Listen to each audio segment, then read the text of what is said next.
Good afternoon, everybody. Welcome to Wholesale Hotline. We are on episode 75. As you can see, I'm all by myself. Brent Daniels is having a few audio issues that he's working through right now.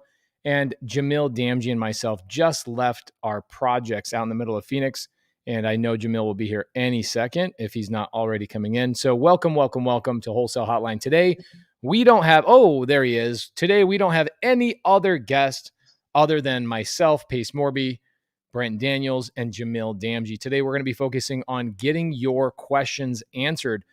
We go through and deep dive on so many topics week in and week out that sometimes we just want to put a pause on the topic and just go through and do general Q&A, rapid fire, question after question after question after question. So, guys, I love watching the comments right now. Liana, you are setting the pace right now. Asking people where they're from is a super important part of this show. When you're on the live broadcast, whether it's on my YouTube channel, Jamil Damji, or Brent Daniels' YouTube channel, please, guys, make sure that you guys are squatting up, getting to know each other. I would say that every single week, without fail, for the last 75 weeks, somebody has DM'd me more than once, sometimes. Most of the time, it's 1 to 2 times a week. And they say, because of the comment section on Wholesale Hotline alone, I was able to get a deal, my first deal, my second deal, my 10th deal, whatever it is. So make sure you are squatting up. Make sure you guys are driving for dollars together, going on appointments together, encouraging each other, becoming accountability partners and leaders with each other. Don't just consume the content. Go out and take action. Jamil Damji, how you doing, my brother? I'm great, dog. How are you? Can you hear me? No?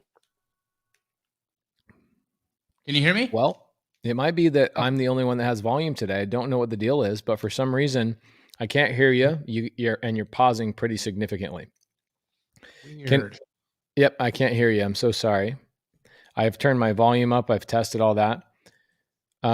So everybody, Andres Bastardo says, can you guys hear Jamil Damji? Give me a feedback if you guys can hear Jamil. If you can, amazing. If you can't, let me know. Let's see here. Audio, today, speaker. All right, Jamil, you there? Yeah, they can hear me. There we are. I can hear you. Okay, wonderful. Was Brent here? Couldn't hear him either? We couldn't hear him either. Weird. Okay. Weird. You are freezing consistently, but right now it looks like you're pretty solid. So how you doing, man? I'm doing good. I'm wondering what's going on with my internet, though. This is weird. You're right. Different Wi-Fi. I think you're okay right now. Let's keep it cranking. So guys, in the comments today, we usually get anywhere between 300 to 500 live viewers on the show. And we really want to hear from you. What questions do you have? What are we looking at in terms of what questions you have? Again, this is the 75th episode of Wholesale Hotline. We've covered just about every topic you can imagine, but obviously not everybody's watched those. And so we are here to rapid fire any questions that you guys might have.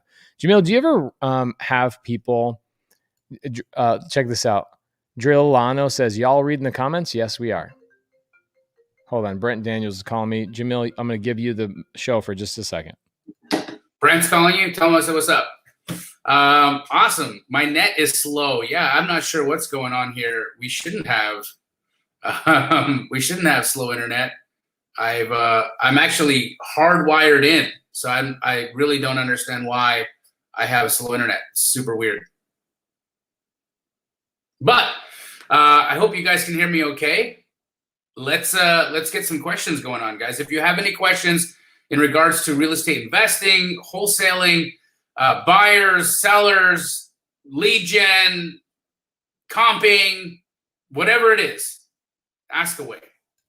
So Jamil, I've got a couple of deals I'm closing on this week that I'm excited about.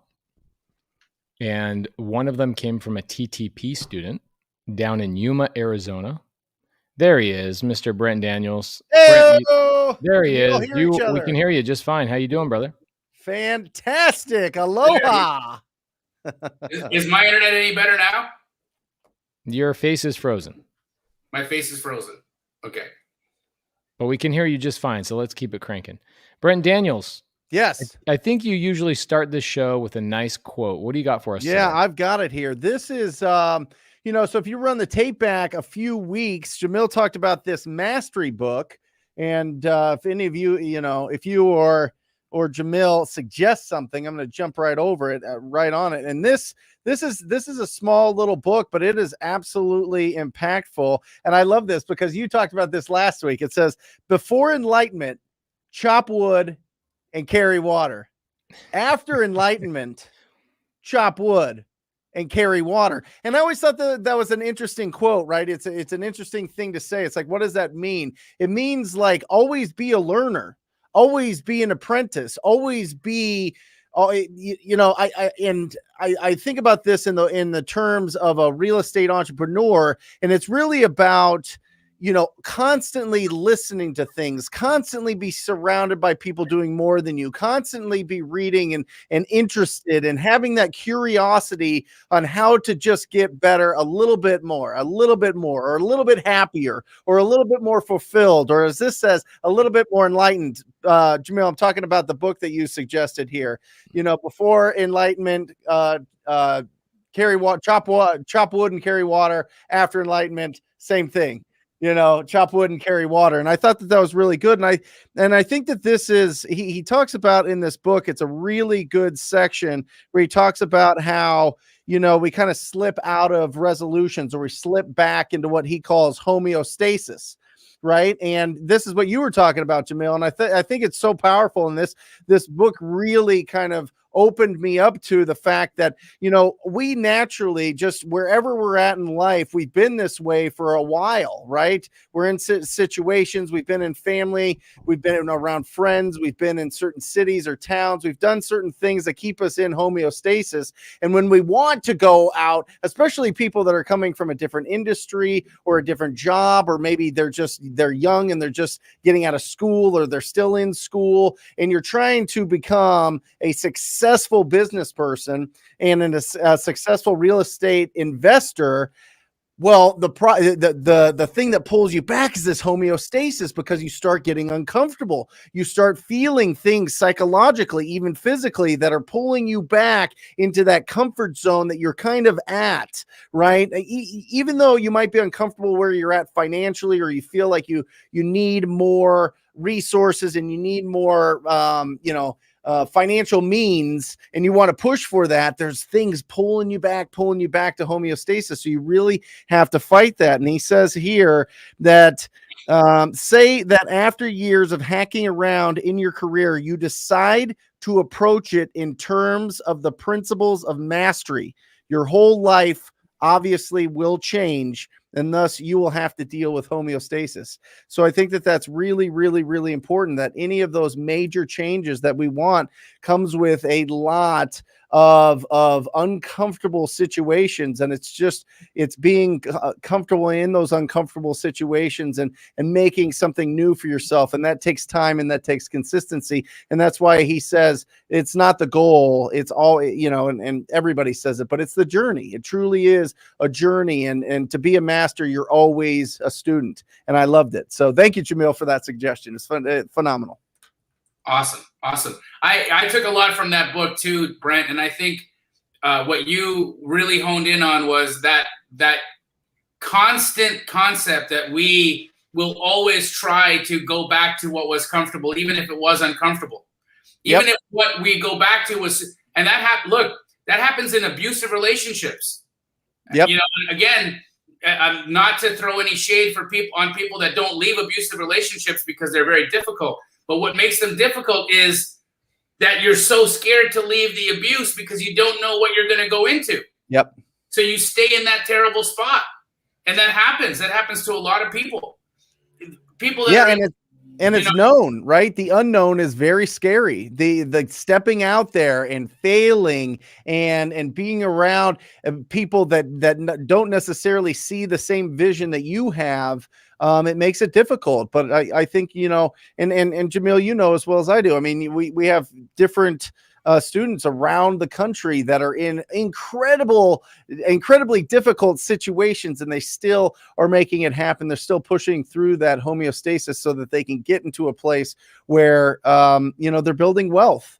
And then that's the new homeostasis, which is crazy. It's wonderful. It's wonderful. What was that book again, so that everybody who didn't get it can get it? Mastery by George Leonard. Mastery by George Leonard. I think it was like, I don't know, 12 or 14 bucks on Amazon. Amazing. Yeah. I've got a question for both of you guys. Yeah. Is there such thing as truly retiring in your mind? Like you stop working, you're done. You are no longer need a cell phone. You no longer check your email. Is there ever such thing? And I'm asking as Pace to my two best friends. Yep. Not even for the audience. I really am truly curious. Is there such a thing in your life where you go, I'm done? Me? Boy, let me be honest and totally transparent about my journey in that whole process, right? So 10 years ago, I would have said the number I'm at right now I was done. Mm-hmm. 10 years ago, if I had as much money as I have liquid in the bank, if I had all the assets that I own free and clear, and if I had a business cranking away that it is right now, I would have told myself, what the heck are you waking up in the morning and working 16-hour days for? Retire. But I'm in this season. I'm in this part of my life right now, and that goalpost moved. It changed. And so, yeah, man, retirement, truly, retirement is an idea for now. You never get there. When you do get the people that retire, look, I'll talk about my father, for instance. My dad retired, and he never was more miserable than the day he stopped going to work. He stopped getting up. He stopped moving around. He stopped being interested in life. And it's kind of sad to see that he just wants to sit on the couch all day now and watch Tiger Woods. Like, that's all he's got, But when he was out working and he was doing things, my dad was super energized. He was fit. He looked good. He felt good. He was happy. I don't know, man. I think retirement's kind of a scam. I think it's a scam that we've told ourselves is the goal, because the other scam that they've been selling us is that we got to go to college and that we got to go work all these hours, 8-10 hours a day for people at very poor wages. And the only thing that we have to look forward to is this retirement. It's a scam. Yeah. What about you, Brent? As much of a scam as college. Yeah, I truly, the more that I read, the more that, I don't know, just the older that I get, the more I realize that people are most happy when they are in service to other people. I truly believe that. And I don't care if that's, somebody cleaning up, cleaning houses, or if somebody's, being a coach or providing housing or doing something, just provide, or being a pastor or being a preacher or something like that, being in service to others. I think that is that's the goal. I mean, that's what truly makes us live. That's what gives us value. And I think when you get value and you get recognition, you're a happy person. And I think that's the big important thing, is understanding what makes you happy and what do you want to be recognized for. Do you want to be recognized for being an unbelievable parent? Amazing. Then don't be forced to feel that you have to do something else right now in this season of your life. If you want to be recognized as, a great real estate entrepreneur, then, push for that and provide value and try as much as you can to be of service to others. I think that the people that are, I think people that just maybe they're just a little bit more selfish than others are the people that you find are the most oppressed, are the most, kind of pessimistic about what's going on, because they're always thinking about themselves. You see it. I see it all the time. And I bring this up to my wife, Erin. You see posts, and it's almost, there's a lot of selfishness on posts on social media. It's all look at me, look at me, look at me, look at me, look at me. And I think that that's okay, but it's an interesting recognition thing, and that can sway both ways. It could be very negative, it could be very positive. But I think that if you're out there really providing a ton of value, you never retire from that. You never want to retire from that. It's exciting. I just went to Hawaii for the last week, and I totally left the phone in my, I mean, I get 100, 150, you guys know, 150 texts a day from students, and, 5 to 10 calls a day. And it's I love the action. I love the action, but I can turn it off, baby. I can turn it off, especially when it's just Aaron and I turn it off, left it, went to the beach, snorkeling, sea turtles, the whole thing. Right. But the day that we were coming back yesterday, when we were about to leave to come back, man, I was pumped. I was pumped about this show. I was pumped to get back in action. I was pumped to just be back in the flow of things. So, the whole 4-hour work week, I think, is a scam. I think the whole live on the beach and do whatever you want is selfish, and it doesn't last very long. But that's just me. Everybody's different. So it just depends on what people want to do. And some people want to retire so that they could be a wood whittler, or they could be they could fix old cars, or they could do cool stuff like that. So, I mean, it just depends on what you want to do.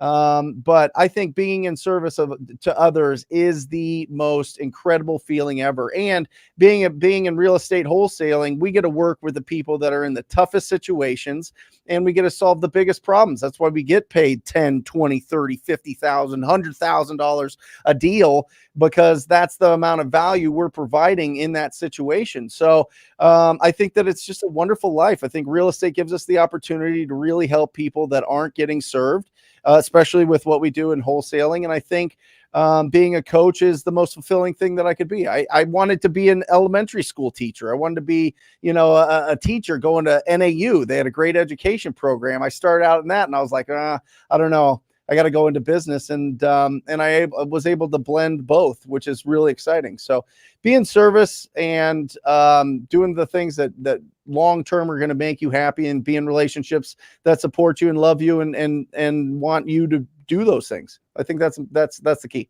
With Jamil, interesting thing for Jamil is, like, I spent a lot of time with him, and he's got a dream. I don't know that he's ever articulated this dream out loud, but he's got a dream for ultimately becoming like an angel investor in bigger companies. Because you go through a phase of your life where the only way to build a successful business is by providing value. Yep. And you have to go through the ups and the downs and the hiring and losing friends. Like, I know Jamil lost a good friend of his recently in this last year from a work-related situation.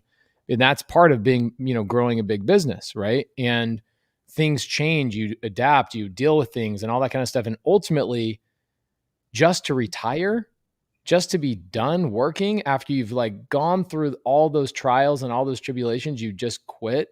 And so I really like Jamil's dream, and his ultimate path of where he's going is like, even if I hung it all up one day, I wouldn't hang it up, because I have all these years of experience.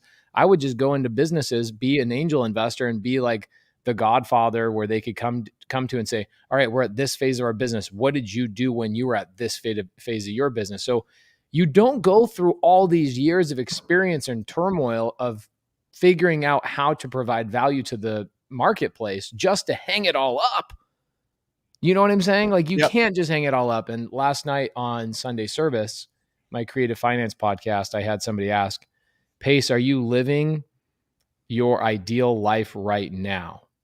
And somebody asked me 2 weeks ago, they said, what do you do for a living?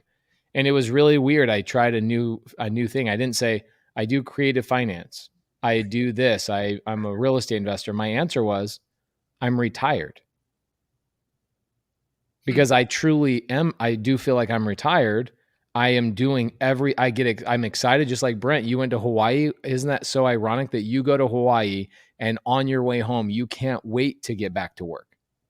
Oh yeah. I did. I brought books and I read all of them on the way home, and didn't touch them when I was there. You know what I mean? You just get into the flow. I'm just there with my wife. Kids aren't around. It's like our first time to bond like that in a while. I mean, it was absolutely wonderful. So my point is that I do feel like all three of us are currently living the life of our dreams, and we are serving a very high purpose. And I think if you could rewind 10 years, 15 years back, you would, ask yourself, you be in a time machine, go bump into the Jamil that was walking his dog for dollars, finding, 4 rent by owner deals, and say, hey, at some point you're going to be doing you're going to be doing triple figures every month in terms of deals, 100+ deals a month. You've got a nationwide franchise. You're doing fix and flips like crazy. You're buying real estate. Life is great. Same thing with you, Brent. Same thing with me. You almost would like talk to that guy 15 years ago, 20 years ago, would be like, are you kidding me? Like, that is a dream that I just could hardly even imagine happening. Yep. And I just love watching you guys. Every single day I get to hang out with you guys and talk to you guys. And I love watching you guys continue to push the needle, because that Jamil version of you 20 years ago would be so proud to see that you didn't just stop and that you didn't just hang up the hat. You got, man alive. It is so fun to watch you guys. So glad to be on Wholesale Hotline with you. And hopefully we can give some people some value today and help them live their highest purpose. But one thing I can say, Brent has taught this a million times, there's no faster way to wealth than through wholesale real estate. Through finding discounted properties. It truly is. I mean, we're talking about this all we're at now. It all started with the seed. The seed was planted, and that was this business, this incredible business. But I think even before that, it started with, you know what, we're going to be uncomfortable. We're going to be uncomfortable doing these things. It's going to be uncomfortable going through. It's going to be uncomfortable learning these things, but just power through and get it going and build it and build it and build it and build it. And check that homeostasis. I could have stayed just chilling. It wouldn't have been a satisfying life, but it would have been a life. I have a great family. I've got kids. I could have been a real estate agent forever, right? I could have just been doing that or whatever else. And that was good. But, man, you got a fire in your belly. You've got, that the older you get and the more experience you get, the more versatile you get. Woo, man. I'm excited to see what the next 20 looks like. It's going to be bananas. I am telling you, look at that. I'm going to ring right now. That's for everybody watching, everybody that's watching the replay. I am telling you, if you really implement, if you start being serious about having quality conversations with distressed property owners, finding discounted properties, you really get uncomfortable. A year from now, your whole life will be different. Just so you guys know, statistically, people who retire at 55 as opposed to 65 have a 20% higher likelihood of dying early. Yep. So Freedom 55 takes you right to the ground. We got a ton of questions in there. Woo! Let's get at it. Let's do a hot round. Let's go through them. Let's fire through these questions. Start with a quick one. Can I wholesale a fix and flip deal? Yes, that's what we do. What do you think? Hold on. What do you think they mean by that? Because I feel like a lot of times the questions people are asking, they don't quite understand how to type out their question. Do they truly mean, can I wholesale a deal that I have under contract to a fix and flipper? Is that what they're asking? I think so. Or like maybe Randy was wondering, can I wholesale a house that is in such bad condition it needs to be fix and flipped? Or is it in the middle of a fix and flip and the guy ran out of money and you can, The answer, Randy, all those is yes. Yes. This might be a Brent question here. Driving for dollars, batch driven. Driving for dollars, batch driven. I mean, Nemo, here's the thing. Don't overthink it. If you're just getting started, if you're just going, and I don't know if you are, so maybe you've already gone through that. Maybe you've already set that up, but ugly houses. That's step one. Step two is tired landlords that have equity, right? So they've owned properties for at least 7 years.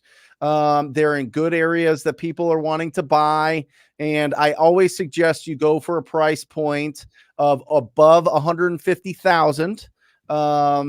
just to start getting some good checks coming through. Not to say that there's not phenomenal deals lower than 150,000, but typically under 150,000, it's about a $5,000 to $8,000 deal. Above that, it gets into that 10, 15. And I'd love for you to pad and get a nice, happy, healthy, and horny and heavy bank account. Oh, The 3-8. I thought you were going to say horny, but all right. Yeah. Well, maybe it is. Yeah. The 4 H's. Leroy says, can you sub to a sub 2? So this is another vernacular deal, right? So can I purchase a sub 2?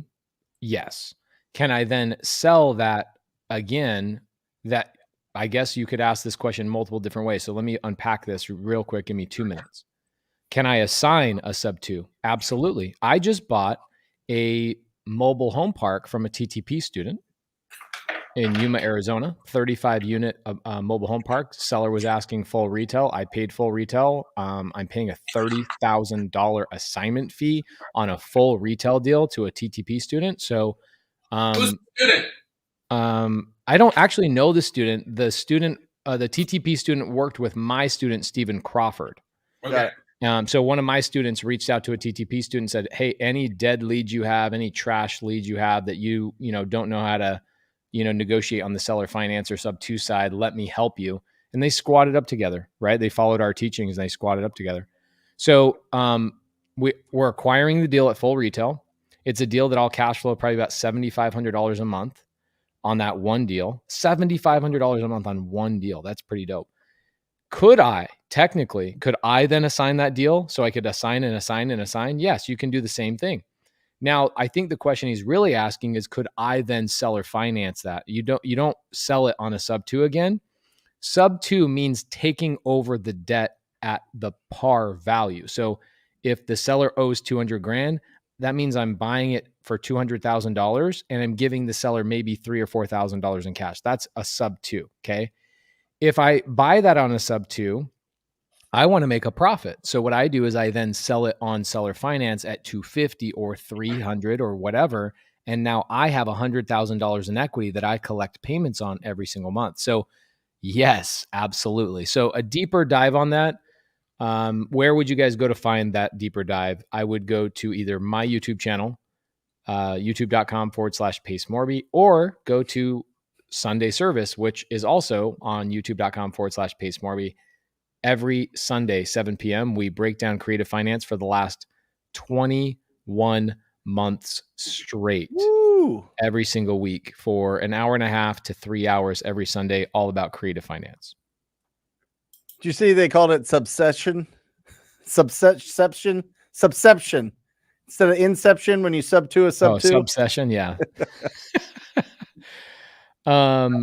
Steve H says, any sub 2 in Massachusetts? Yes, we have multiple students in Massachusetts. You'll see like Sergio, and you'll see Claudio, and you'll see so many students in that area.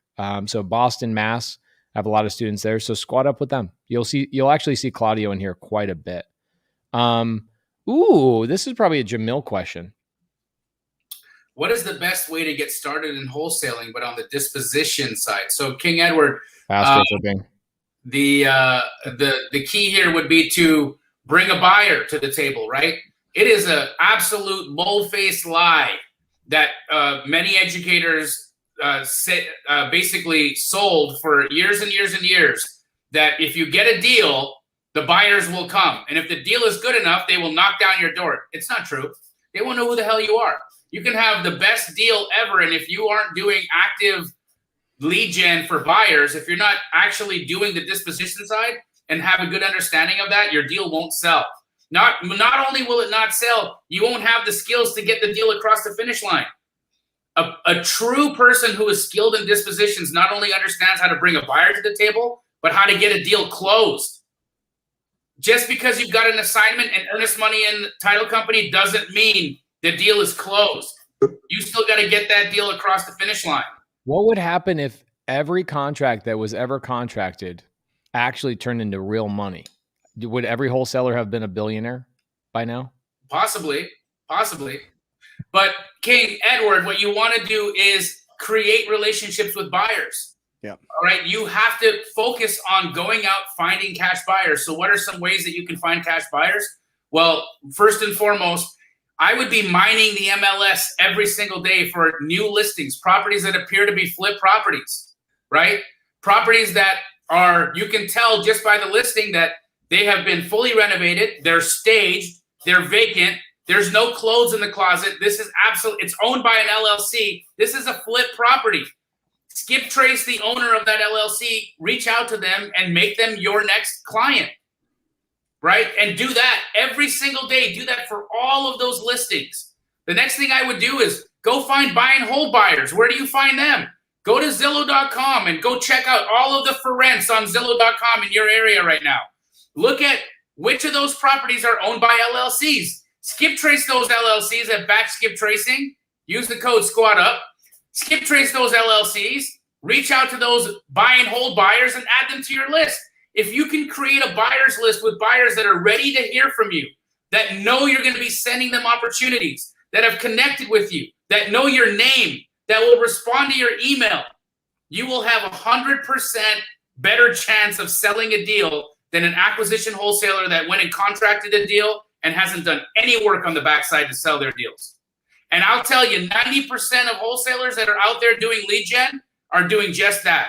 They're spending all their time and energy and effort on reaching out to sellers and nothing on the buyers. On we go. Love it.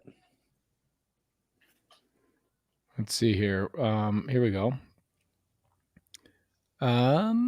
So many good questions in here. Ooh, okay. So Brent, I'm curious. Do you have a favorite CRM right now?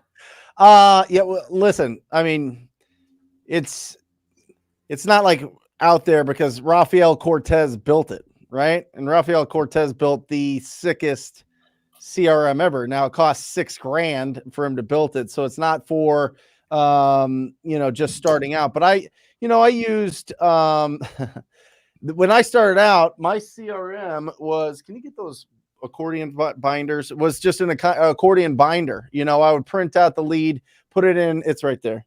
Put it in these binders from Staples right behind you over there on the ground. Oh. And keep it simple. I would just, I didn't fiddle around with the CRM until I hired people. And I think that kept me really organized, and it kept me from getting creative avoidance, right? We talk about that. So I had this for the first $1.5 million worth of deals. Hold on. Here we go. That's 1 through 31. I would put the leads in there. If it was, I'm going to call you Steve Urkel, because that looks like an accordion, dog. Yeah, that's it. It's an accordion binder. If it was the 26th, I'd pull out my leads, and that's my lead follow-up. And that was as simple as that. Now, when I started hiring and bringing on more people, I got a Podio system and did a great job. There's a ton of them, guys. Don't overthink it. I mean, you can do a lot of damage just writing out, printing out your leads and keeping them organized. But until you start hiring people, then you're going to have to get way more organized, because then accountability comes into play, right? If it's just you can keep yourself accountable, knowing that if you didn't call the 15 people that are in on the 26th, that, you need to do that. Right. But if you have somebody else that's doing your lead follow-up and your sales, you need to keep those guys accountable, because what will happen is they'll smash a really big deal and then they'll kick it if you're not keeping them accountable. So make sure that once you start hiring people, get a good, clean CRM. There's a ton of them. Just go any of them will work. And if you want something really sick, DM me. I'll give you Rafael Cortez's or just DM Rafael Cortez. And he'll let you know. Steve Crawford says, I've never done acquisition on wholesale deals, only found buyers. So Steve Crawford is a sub-2 student. I don't know that. I know Jamil knows the story, but Brent, do you know the story about Steve Crawford Googling how to get rich? Well, I just saw that Laura loves me or loves you, or I love her, your wife. I guess I don't know if you're Urkel because you love her or because I love her. So I guess we could both be Urkel Pace. Oh. Love it.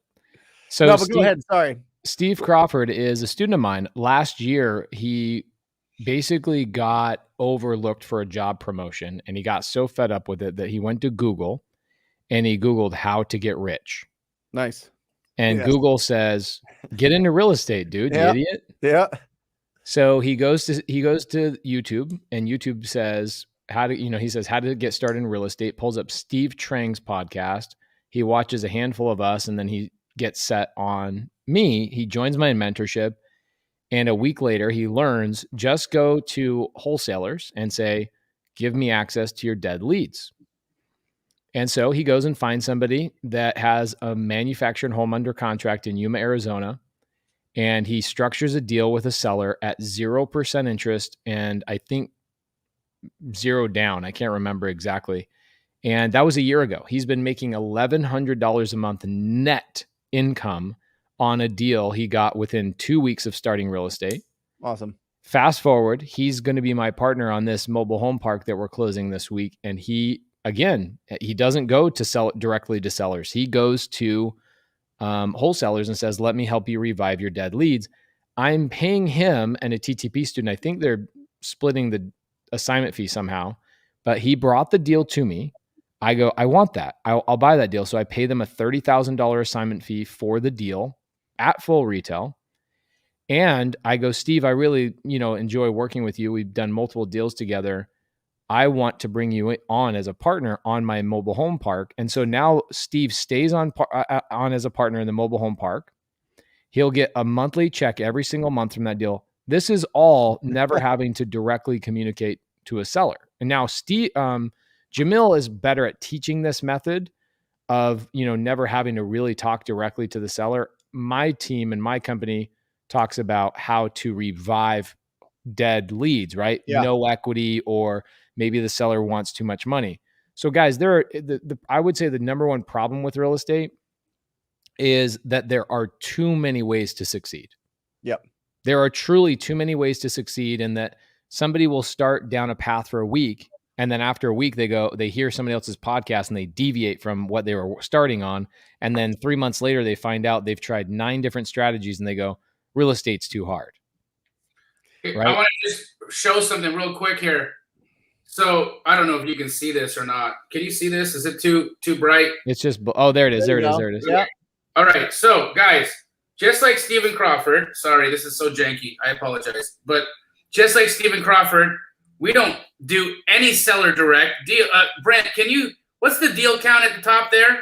38. Yeah. And what's that average gross profit per deal? 33,463. Do that math. Yep. That's $1.2 million. Yep. And it's the 26th. We have 4 more days to grow, to get to about $1.3 million in assignment fees, guys, without talking to a single seller. Is this Phoenix? These are the only markets that is Arizona, Florida, and Texas are corporate stores. Your corporate stores. Love it. Not franchises. How are you getting such big deals right now, Jamil? We are just negotiating. We're selling for more. We're negotiating with buyers. We are knocking them out of the park each and every single time. Yep. And we have 0 ad spend. We have 0 marketing dollars. So just like Stephen Crawford just said, you can do this business without ever having to talk to a seller. And you can make over $1 million a month doing it. Well, that's the evolution. I mean, it really is. And you take people right to it, and I get it. And that's fantastic. But everybody that has a wholesaling business, you have to become the guy or gal in your market. You have to become the magnet, the magneto in your market where people trust you to sell their deals, because that's how you build really, really, really that 40-50% net to the owner of the company business, right? It truly is. And Jamil's just taking people right to it right away. So it's absolutely fantastic. Brent, here's a good question for you. Yeah, I like that, Jeremy. And there's a couple. I just want to address one thing, because it's really important to listen to me. If you call for 20 hours, you will get a deal consistently. Okay. Now, if you have a VA, I don't care if they're American or they live in a different country, it's going to be about 3 to 4 times that amount. Okay. It's going to be 60 to 80 hours. For you, it's going to be 20. Okay. You're going to dig in deeper. You're going to understand which lists are better. You're going to get in there. It takes 20 hours, but listen to me. So it's not the amount of calls, it's the amount of hours. That's if you're using a dialer, a triple line dialer. Now, with that, you have to have the patience to last the 90 days it takes to get that check. Okay. Because when you talk to somebody today from a cold lead, they're not reaching out to you through marketing. You're reaching out to them through prospecting, through lead generation. It takes about 90 days to get paid. So the efforts that you take today is going to get you paid in 90 days. So that is the issue. That's what keeps people go through that dip, because they have a lot of enthusiasm and they're calling and they've got leads and they're like, and then all of a sudden it takes 45 to 60 days for that seller to be ready to sign the paperwork, the agreement. And that's when people, that first 90 days, I'm telling you, if you could stay consistent for that runway, that 90-day runway, if you just keep that positivity and just surround yourself like a crazy person. I don't care if you're like doing affirmations in the mirror and you're getting all hyped up and you're getting all pumped, or if you're calling with your buddy and your best friend or whatever, you're virtually calling in some sort of Google Hangout or whatever else. Do what you need to do for that 90 days and you're going to be successful. And then you build that pipeline of leads and then it starts building and building. Another thing real quick is you were talking about a pace, and I think this is important. On page 129 on this, I literally folded this one over. Clarity creates energy. Right? You were talking about there's so many different ways to make money in real estate. Clarity creates energy. If you're all over the place, if you're trying to do everything right off the bat, it's going to attack your energy, which is going to attack your schedule, which is going to attack your priorities, which is going to end up being very difficult. It'll be an uphill battle. Clarity creates energy. What was the question? The question was, how important is it to have your real estate license to wholesale? It's going to be more and more. If your state requires it, get it. Get it anyway. I mean, it takes 2.5 weeks. Yeah. So I think there's a lot of misconceptions on it. Like in Arizona, you can get your license in 12 days. And you could do the boot camp. You can go through you literally just have to go through the 90 hours and pass the tests. And then, but it costs about what, Jamil? 1,500? Yeah. Under 1,000. Now you don't really know if just the owner of the business has to have a license. I would just say if your state is going that way, have everybody in your company get a license. So here's how it is in Arizona. One or more members of an LLC needs to have a real estate license if that LLC is going to be wholesaling. If you are going to have individuals communicating about price and contracts, those people need to be licensed by it right now. In Arizona, that's the law. They're not enforcing it, but that's the law. So if you've got a rep, if you've got people on the phone and they're not licensed and they're having conversations with people, you're in the gray area. So why be in the gray area? I don't think you need to be.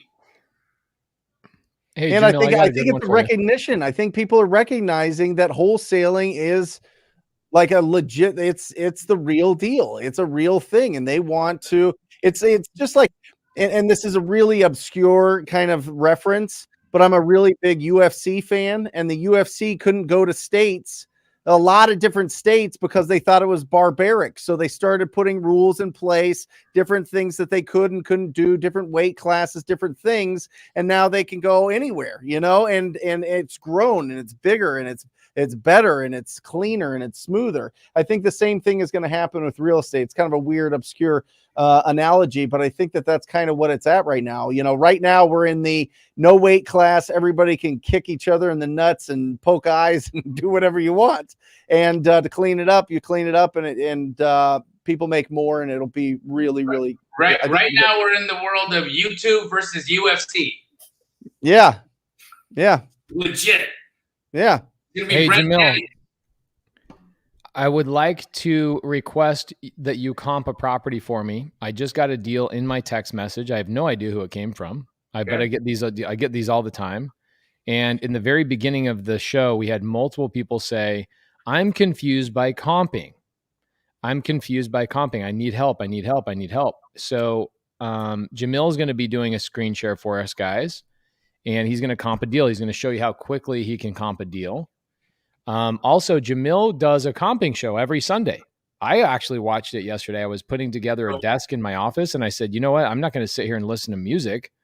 I'm going to listen to my homeboy on Straight Outta Comping, which is 5 o'clock every Sunday on Jamil Damji's YouTube channel. So I even am at a point right now where I get my students to go, Pace, will you comp this property for me? I go, yeah, I'll quickly comp it.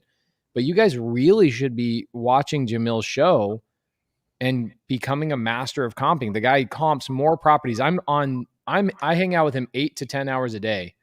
And in between breaks and conversations, the dude's looking at his phone, not swiping through Instagram. He's literally just sitting there comping on his phone all day long. What's the address, Pace? The address is, Jamil, you ready for it? I'm ready. Can you see my screen? Yep. We sure can. The address is 2699 East Mineral Park Road in Santan Valley. 2699 East Mineral Park Road in Santan Valley. This is interesting because last week my wife did a couple of solar YouTube panels. Videos. What's that? There's some solar panels going on. Do we know if they're leased or owned? I don't know. I literally just got the text message and having Jamil comp it. I don't even know who sent it to me. Where are you seeing the panels, Brent? I just got an aerial view on it. Okay. Let's see. Yeah, there you go. There's the solar. Good call. So we got a 2005 built 1276 square foot. We don't know the bed and bath, but I'm going to assume it's a 3-2 based off of the size. Batch's value estimate is $223,291. What else do we got? A attached garage, no pool, 5,200 square foot lot. Let's see what it's worth.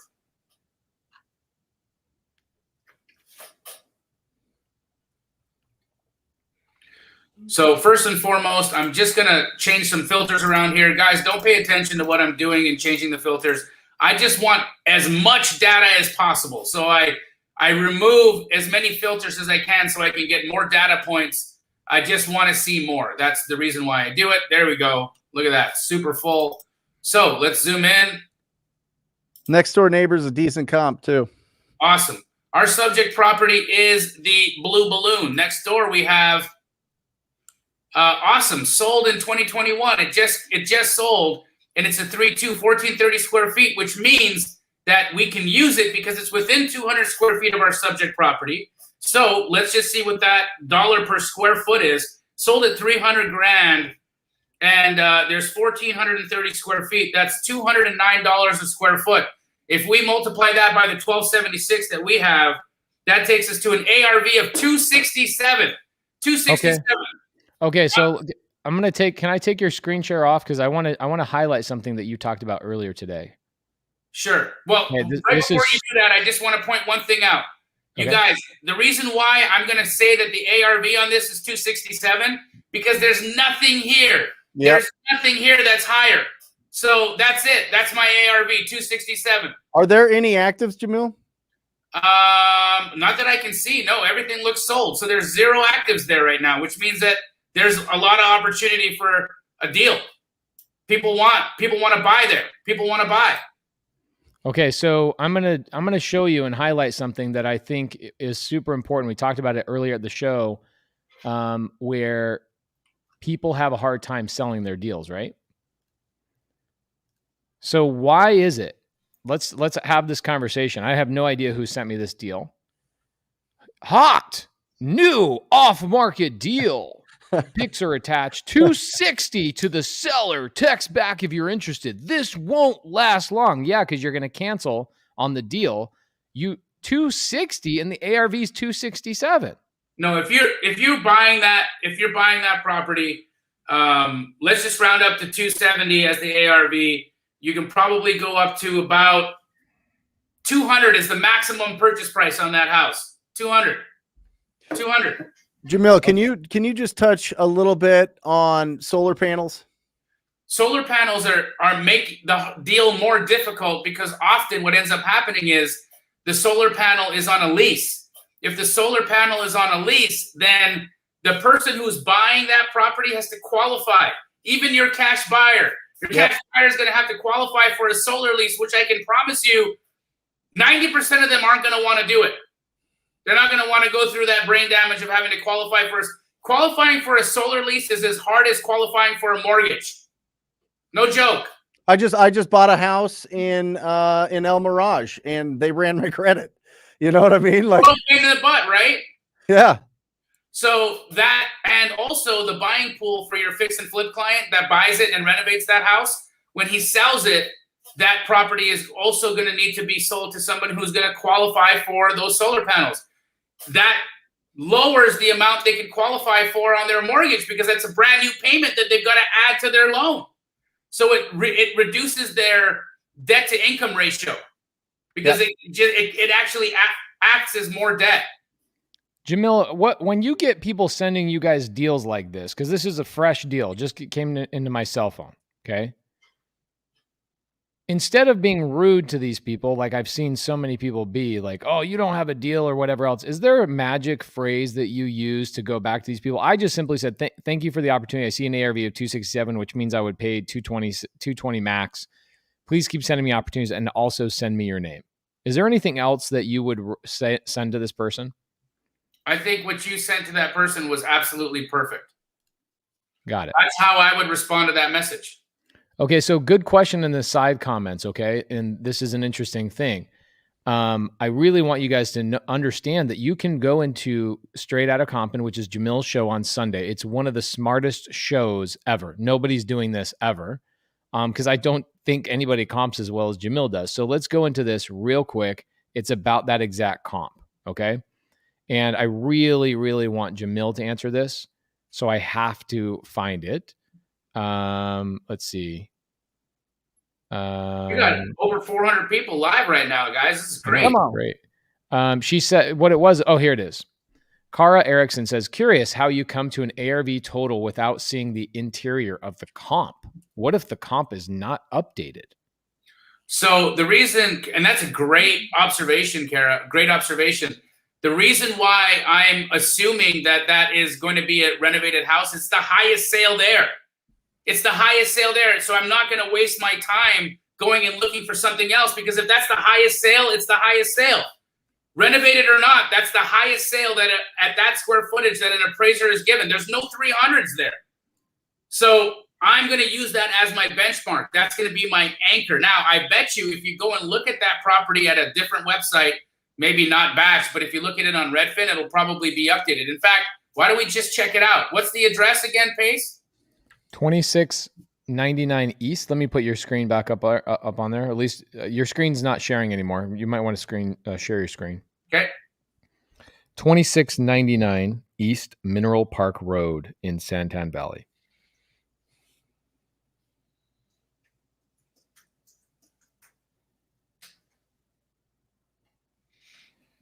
Awesome.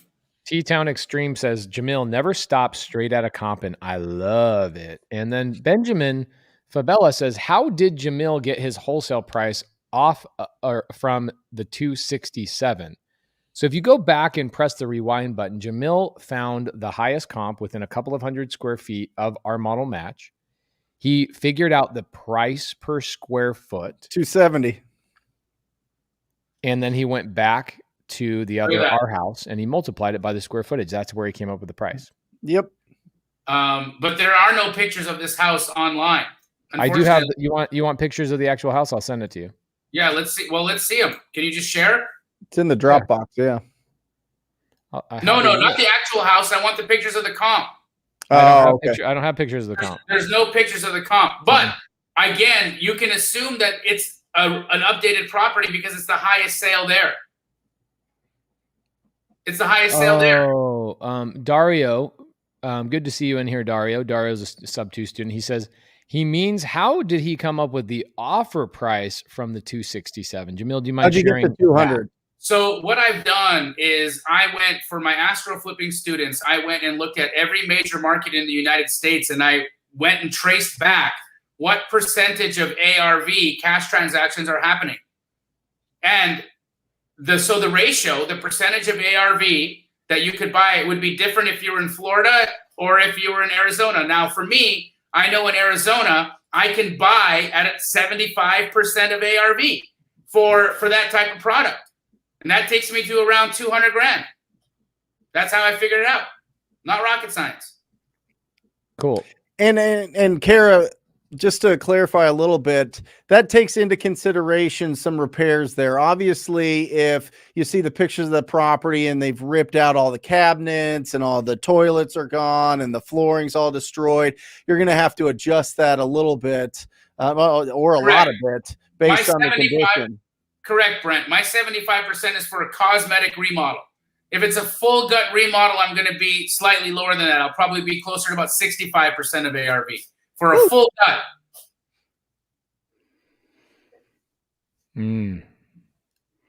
It does seem like a little bit of a plague in the industry, and it has been for a long time. It hasn't been like this just like the last 6 months or anything like that. But Christina makes a good point. I see this issue a lot. Wholesalers sending completely yada, yada, yada. It is exhausting.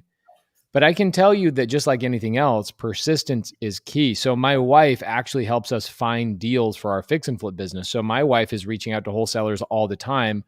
She actually documented herself actually buying a deal from Keegley 10 days ago or so, something like that. So she gets the deal from Keegley. She runs the comps. She calls Keegley. She gets the deal, buys the deal. Keegley has great deals. If you guys, Jamil, if I wanted to get on Keegley's buyers list, by the way, how do I do that? Nationwide. Is there an easy way to do that? Yes, you email Abraham@Keegley.com. Abraham@Keegley.com. Okay, so I can tell you, because you guys teach your franchisees how to actually comp a deal, that the likelihood of a really bad deal coming across your guys' platform is very unlikely, but they get gobbled up really quickly. So my wife goes through, and I can tell you there are wholesalers that will send her deals after deal after deal, and she is polite every single time. Yep. And it's usually by like the 20th or maybe 25th time they send a deal, my wife goes, there it is. I finally got a deal from you.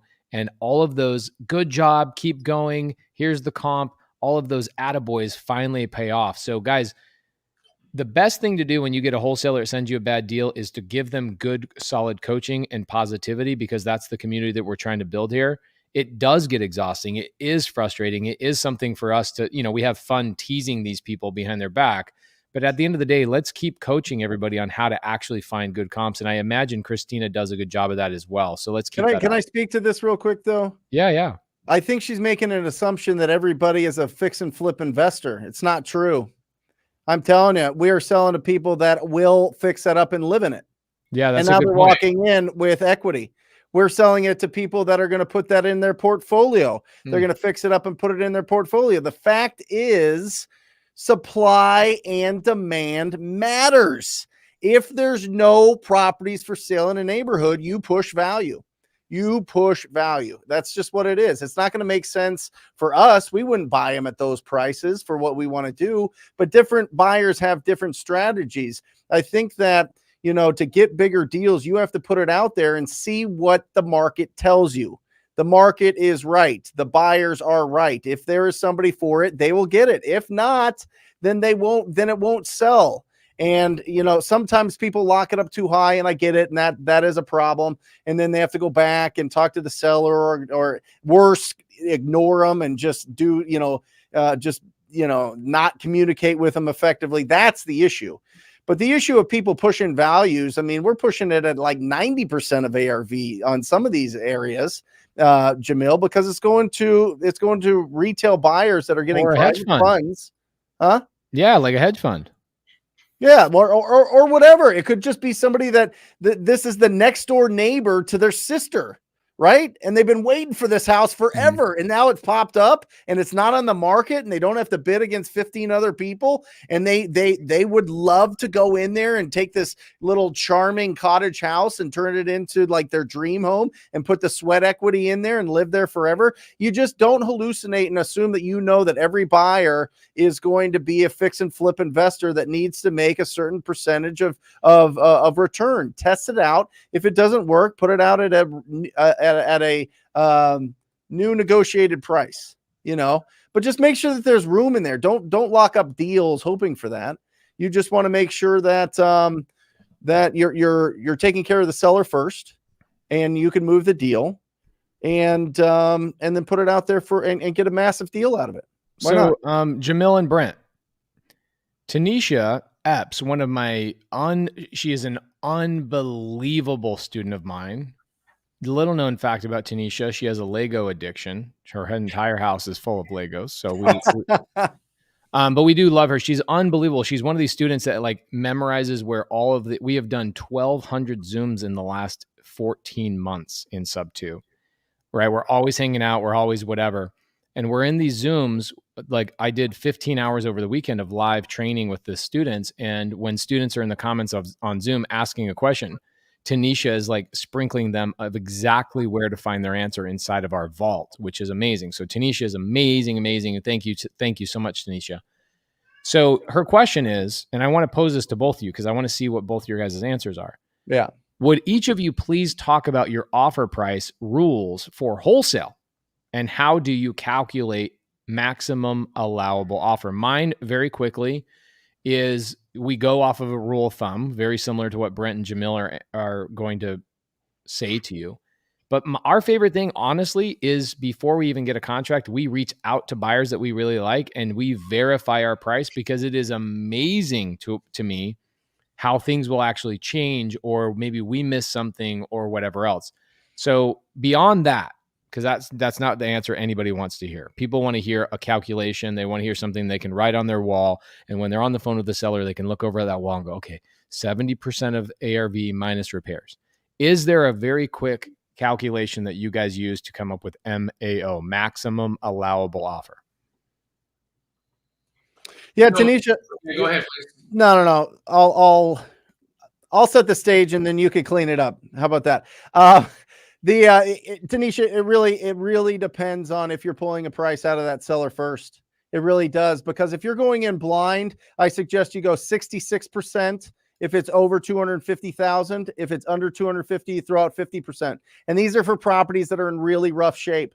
And those are going to be your best deals, right? So if we're doing our job right, we're going after the ugliest properties because they get the biggest spreads. Now, listen, you don't have, you could do good deals with good, clean properties that just need some cosmetic, but just to get some good income coming in. I like going after ugly properties that need a lot of love, because people, they are worth what we're offering. They have potential equity, like Jamil talks about, but they don't have that equity. Somebody needs to fix that up, right? So 66% if it's over 250, 50% if it's under. Are you minusing repairs, Brent? No. That's it. Okay, that's just it. Okay, good. Got it. Fine. So I love that. I think that's a pretty good, and is that every market, Brent? Nationwide? Yeah. Okay.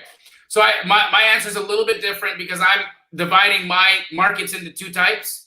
Yep. First market is a high appreciation, high demand market. Yep. Which would be like a Phoenix, Chicago, LA, Miami, North Carolina, Dallas. like Charlotte, Atlanta, right?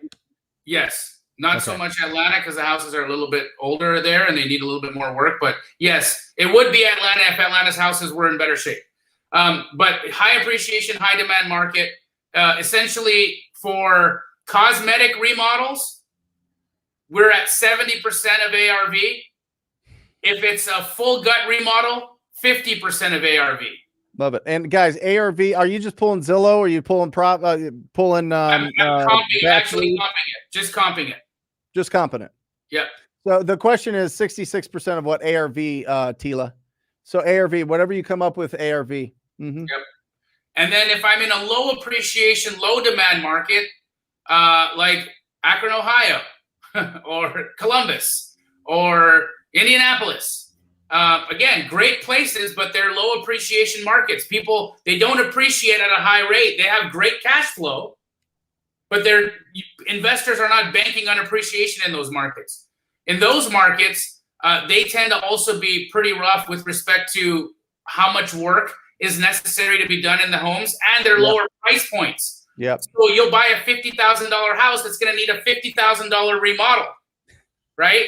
Which is kind of crazy. So in a low appreciation, low demand market, we go at 50% of ARV for cosmetic and 30% of ARV if it's full gut. Now, if you want to find out if your market is in a high appreciation, high demand, or a low appreciation, low demand, send me a DM, send me what market you're in, and we'll respond. Yeah, love it. And I think, I just don't, For me, Jamil, the stuff under 150, some of the repair costs just gobble it up. I see, I'm comping a lot daily looking at that from students around, and I'm like, you got to be at like 10, 12,000 on this house. You got to be at 5,000 on this house. Like a $5,000 house could need a $60,000 remodel. Yeah. Yeah. Can I answer this question a little bit off topic from what you guys are talking about? Of course. Pace, what are the benefits of the Burr method? Here in Maryland, the gurus, all they talk about is the Burr method and never seller finance. Why is that? Look at Andres. Look at Andres. He goes, oh, JC, you just lit a fire, bro. Oh, bro, yeah. I'm actually going to give you the real legit answer to this, not my frustrated. No, get hyped. Fire it up, bro. Okay, so I'm not going to get hyped today. I'm going to be very a really good answer for you. This is the true answer. Okay, the gurus who talk about the Burr strategy are not directly marketing to sellers. They are only waiting on what somebody else sending them a deal. Okay, and the reality is they're trying to talk to the majority of the human beings that have 9-to-5 jobs and want to do one deal a year. And that is enticing. That's a really great way to sell a coaching program, because most everybody has a 9-to-5 job, and you can tell them, hey, you don't have to directly talk to sellers. Just buy deals at full retail and go get a conventional loan and go and do this deal. Burr strategy buyers have no direct to seller communication. They don't know how to find off-market properties. They don't know how to negotiate with sellers. You find me one. Find me somebody that's doing the Burr strategy only, and I will find somebody who has not learned how to actually negotiate with a seller. I would never be direct to seller and utilize the Burr strategy, because I know how to communicate with the seller and buy on seller finance. Why would I go get a loan to pay off your loan just so I could then go get another loan after I renovate the thing using a hard money loan? You just involved 4 stupid ass loans on the worst transaction ever. And the majority, if not almost all people doing the Burr strategy, they say, oh, I used 0 of my own money because my refinance took all my money out. No, it didn't. In order for that to happen, you have to be buying deals at 50 cents on the dollar through a wholesaler or off the MLS. It's not happening. And I would love to have somebody DM me that has proof that the Burr strategy truly works in that regard. It doesn't. But why the Burr strategy is easy for people to comprehend is because they go, just do one Burr strategy deal a year, and in 15 years, you finally gain financial freedom. Okay. Burr strategy, again, I'm going to say it one more time. People utilizing the Burr strategy have 0 understanding of how to actually find off-market deals and how to actually negotiate and communicate with the seller to obtain seller finance. Okay, so there's time. So actually, there was a deal a couple of weeks ago. Jamil, you brought a mobile home to me, right? And you go, hey, it's a 1974 mobile home. We're not going to get into why that is not a great deal. You go, hey, it's a 1974 mobile home. Do you want to buy it? And I go, does it have seller financing? He goes, no, it doesn't. It's a cash deal. I go, great. Can I talk to the wholesaler, and can I communicate with the seller, and can I rearrange the contract to ultimately get the seller financing from the seller? Because I know that the wholesaler, if you go back to him and go, that's not a deal unless you go get seller financing. The wholesaler goes, oh, okay, thank you so much for the advice. But they have no idea what that means to go back and get the seller to sell to you on seller finance. So that deal might as well be dead. Yeah.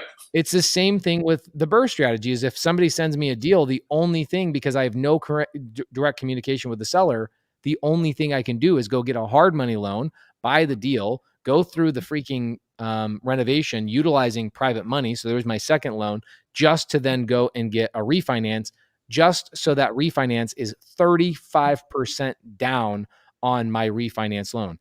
99% of Burr strategy people that use the Burr strategy are leaving 20 to 35% of their cash in that deal.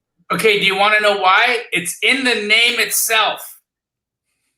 It's in the friggin' name itself. Buy.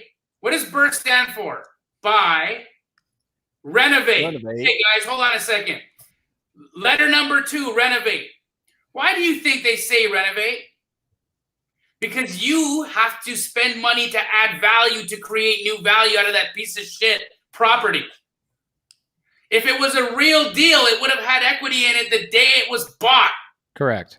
Not the day you spent money. So BRRRR is essentially, how do you create a deal from just a normal ass house? That's it. That's not real estate. I thought that was a great explanation, Pace. I haven't heard you put it that way. It's true. Yeah. I mean, I think that, you know, I'm sure that there's some people there. There you go. Jody's got. Jody says, I have 1,000+ women in my other network buy BRRRR's direct to seller. They spend all their time and money on marketing. So Jody, we need to have a conversation, because we need to educate these women that if you're going to go directly to the seller to then purchase their home with hard money, to then go and get a private money lender to pay for your renovation, just to go 6 months later. Here's the thing. On the mobile home park, for example, that I'm currently buying right now, I truly am using none of my own money. I didn't have to qualify for not only 2 loans, but not even 1 loan. I didn't have to qualify for any loan. Nobody asked for my credit. Nobody checked my bank history. Nobody even checked my anything. Nothing. I don't even think the seller even knows my name. There's no bank involved other than the seller. So, and I paid an amount that there's really no equity in the deal. However, guess what I don't have to do? I don't have to renovate. Yep. And I don't have to refinance. Day one, I'm cash flowing $7,500. I don't have to hopefully wait for a lender to give me a refinance 6 months later. Jamil, you're currently going through a loan right now. How's that going? Come on. You're with me every single day. You're right. Could you imagine being a BRRRR strategy utilizer? Somebody that's going out and every time you do a deal, you have to get a hard money loan, you have to get a private money loan or use credit cards, and then refinance that out with a conventional lender every single time? I have an 850 credit score, and I show every dollar I make on my tax return because I'm not good at what Pace does, and I don't depreciate anything. I pay it all. I'm dumb. Okay? I still am banging my head against the wall getting a mortgage. Yep. It's terrible. Here's a good question. I'm curious about both of you guys. I know, Brent, are you implementing any infinite banking at all? No. I think so. I'm going to tell you my honest opinion about infinite banking. But I am real quick, Pace. I'm telling you right now, we need to start a bank. I am telling you, hard money lending bank? Money transactional funding nationwide. I'm down 100%. Emil's already got it going. He's already got partners in it. He's already got he's already working on it. Damn it. All right. Well, whatever. Pace, you and I will do it. Damn it. So this is a good question. So infinite banking means instead of me putting my money in a 401k or an IRA or whatever else, I'm going to go get a whole life insurance policy. This is how Jim Harbaugh, the college coach, actually gets paid. Every penny of his salary gets paid to his whole life insurance policy as a loan. It's genius. Yeah. Okay. So I never believed in the infinite banking policy or the concept up until January of this year, when Jamil and I met Toby Mathis of Anderson Business Advisors. And I'm going to go very surface level on this. If you do not have a nonprofit that you put your money into, which you then get you get a charitable donation write-off for. So check this out. I can make $100,000 on a wholesale deal. I can donate that $100,000 to my own charity. And guess what I just got? I got $100,000 tax deduction on donating to my own charity. Okay. That's dope. And that's a whole conversation all by itself, but I'm going to be surface level. Now, if I take that $100,000 in my charity and then go do a whole life insurance policy, that makes sense to me because it's non-taxable. Whereas most people that do an infinite banking policy, they take their after-tax dollars like a dumbass. They go make $100,000. And if they're at my tax rate, Jamil's tax rate, and Brent's tax rate, probably 50%, they pay $50,000 to Uncle Sam, and then they take a portion of what's left over and they go put it in a whole life insurance policy. without a charity that I'm donating to, whole life insurance policy is an absolute waste of your time. Go invest in real estate. Straight up, go invest in real estate. Don't waste your time on a whole life insurance policy without a charity. That's my personal opinion. Boom. Okay, let's see this. Pace, make this a clip right here. No, I'm gonna not do that. I think that's actually a really smart thing. Is there somebody right now, Brent or Jamil, that is doing hard money lending nationwide? No, they're like lending home and these really like difficult to work with companies. There's a couple of products out there, but the reason why there's not a nationwide hard money lender is because of the whole judicial versus trustee state situation, and it's just the licensing and all of the things that go on in those processes are make it prohibitive to be in certain states. Pace, you have been doing deals in Florida. You probably have seen this. There's very few hard money lenders in Florida. Bro, I have 2 flips going on in Florida right now. Yep. And I actually called you. And I go, hey, bro, who's your franchise using for hard money lending in Florida? This is a nightmare in Florida to get a hard money loan. It's like full on, even a hard money loan in Arizona, I could sneeze and get a loan in Arizona. In Florida, it's like, oh, yeah, we can fund in probably 30 days, but we need a full credit run. We need your tax. Wait. I thought this was a hard money loan. Yeah, we need a appraisal. It is. It's a hard money loan. We're lending against the asset. You're not. I'm like, what? I'm so not used to this. And then they charge 3 to 4 points up front. So we just funded the fix and flips ourselves in Florida. Yeah. And I'm like, okay, I got to find a different lender. And so that's what we're on the search for in Florida, to find a lender that will do a deal quickly. And really, I think the only option, correct me if I'm wrong, Jamil, is just to go private money and bypass a hard money lender. Yeah, private money or certain hard money lenders will lessen the restrictions or lessen the qualification after you've done a tremendous amount of business with them. But the problem is for a private money lender or a hard money lender, foreclosing on a property in a judicial state is a lengthy process. Yeah. All right. Well, then the non-judicial states. Non-judicial states, then that. Yeah, absolutely. That's what we got to do. Wholesale hotline, hard money. Speaking of lenders, Christina, who had a great question earlier, has another good comment. I want to bring something up. So you guys know that 16-hour live I did last year, and then I did that 25-hour live, and then we did that 0 to Hero challenge just recently. My next challenge is I have Matt Faircloth, who wrote the Bigger Pockets book on raising private capital. Dave Day and myself are going to do a 16-hour challenge. We're going to find a deal and fund the deal with a private money lender. A deal we don't know who's going to send us a deal. We don't know where it's coming from, but we have to find a deal organically. And then we have to go find a private money lender that is not in any of our networks in 16 hours to show people the process of how easy it is to actually find a private money lender. The process Jamil teaches of how to find cash buyers, and same thing with Brent, talks a lot about how to find cash buyers on public data, is actually the same way to you find private money lenders. The way I find all my private money lenders that are willing to go in second position is by polling public. Pay attention to this, guys. Pull public data on who has second lien positions in lending companies. There's your private money lenders. That's very simple. And people overcomplicate it. You call them and you go, hey, I see that you loan money in a second position on this home. I'm looking for somebody to do the same thing for me, right? That's everybody that does the BRRRR strategy has a first mortgage, which is your hard money lender.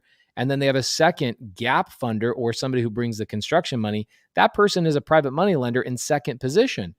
There's there's notes and deeds of trust nationwide that are public data that will tell you who those lenders are. It's really easy to find a private money lender. You pick up the phone and call. How do I know it?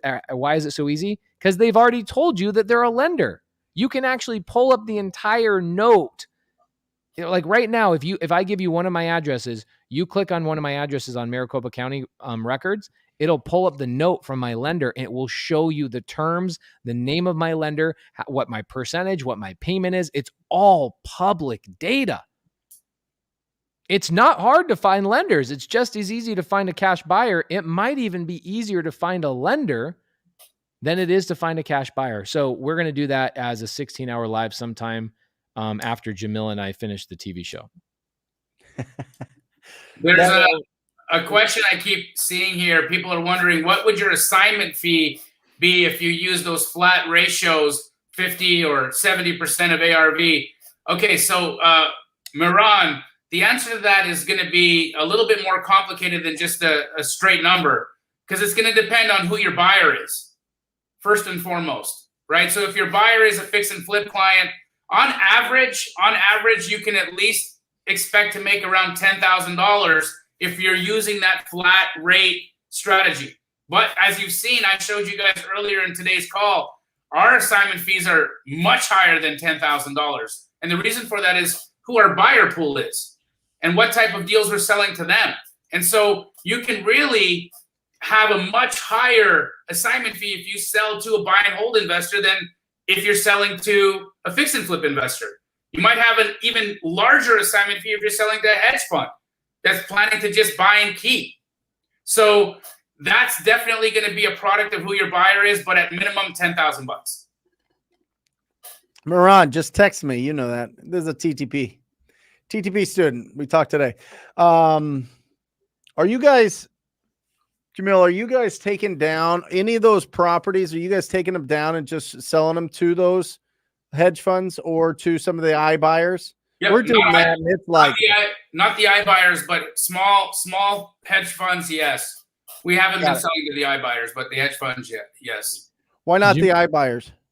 Their process is a little bit harder. There's still the whole. You're not talking to anybody that has any weight or power at the company.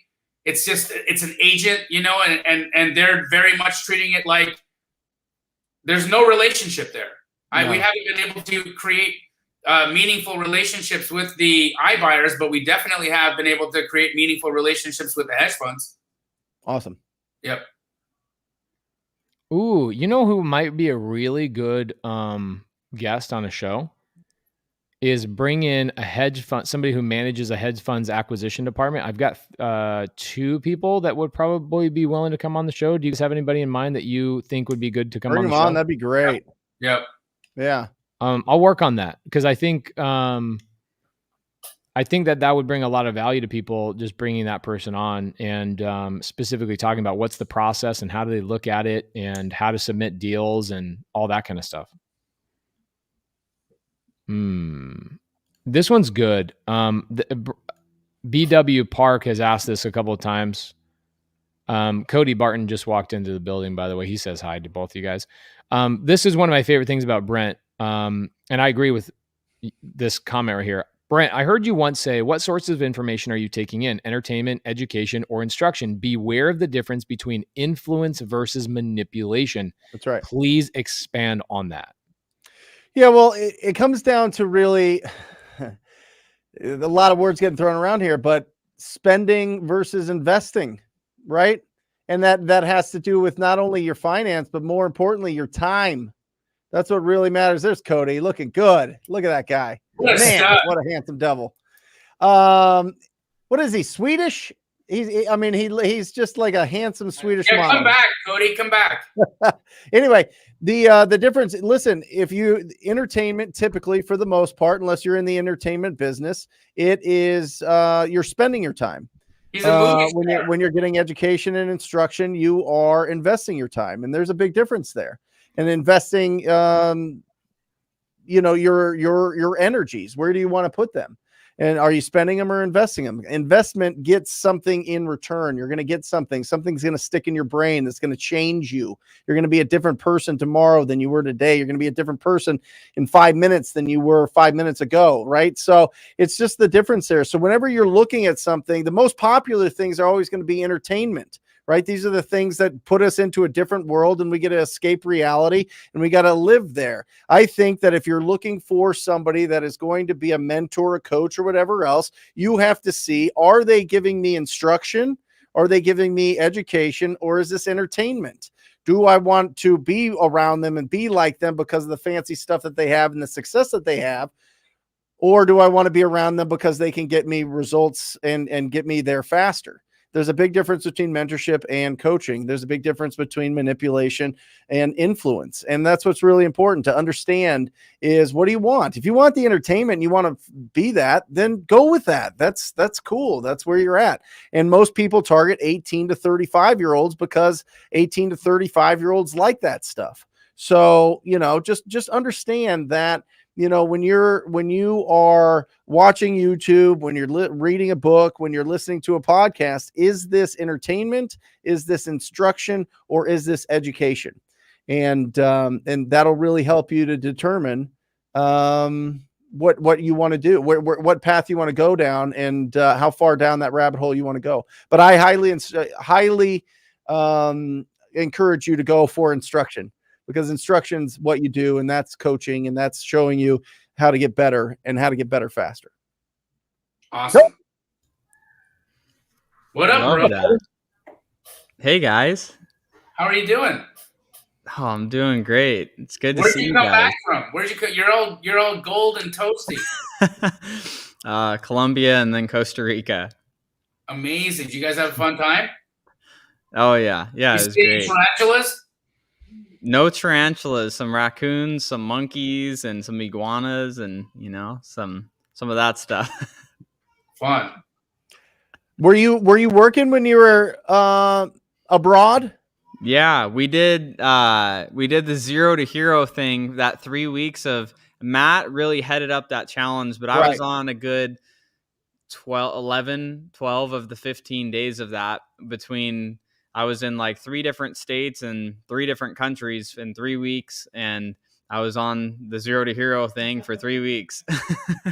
So guys, just to unpack that, Cody was traveling and teaching and simultaneously doing deals in North Carolina through teaching, and also enjoying his lovely, experiences out there, and his time with his girlfriend or fiance, right? Are you guys engaged? No, now? girlfriend. Oh, damn.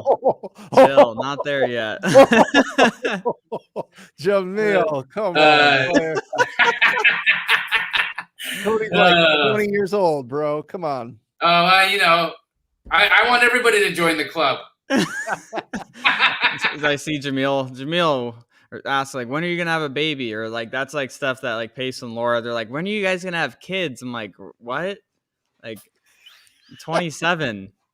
Give me some time. Yeah. Take your time. Cody, what's your answer to this question? Where should I go to learn how to analyze what a deal is?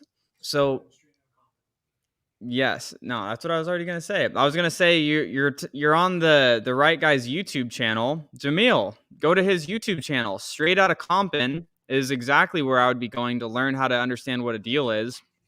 And he has a freaking awesome video on his YouTube channel that you can go back and rewatch over and over again. That I actually share that. Your comping video that you did, I think it's like a year old now, Jamil, but I share that with my team all the time. When they're like, how do I get better? I'm like, you need to watch anything Jamil puts out on comping. That's exactly what you need to do. Love you, bro. Thank you, man. Love you too, bro. What else have we got here? When cold calling sellers that are in pre-foreclosure, should I approach as a wholesaler looking to buy their property? Well, it just depends, because wholesalers aren't looking to buy properties. Wholesalers are looking to sell that property to an end buyer. So it just depends. I think you should go as a buyer. And if you don't have the funds, squat up with somebody that does have the funds so that you have that confidence that you can close the deal.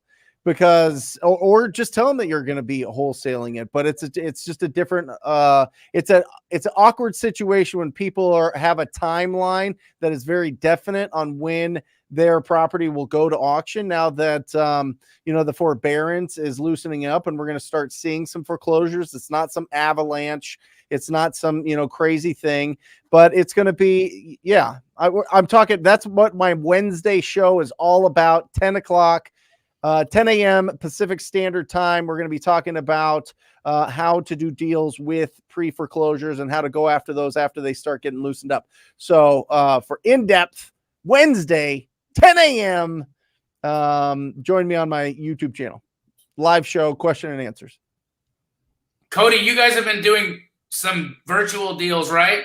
Yep, we have. So let's ask you this question. Do you need boots on the ground to do residential vacant land deal virtually? Ooh, What would you say? I love this.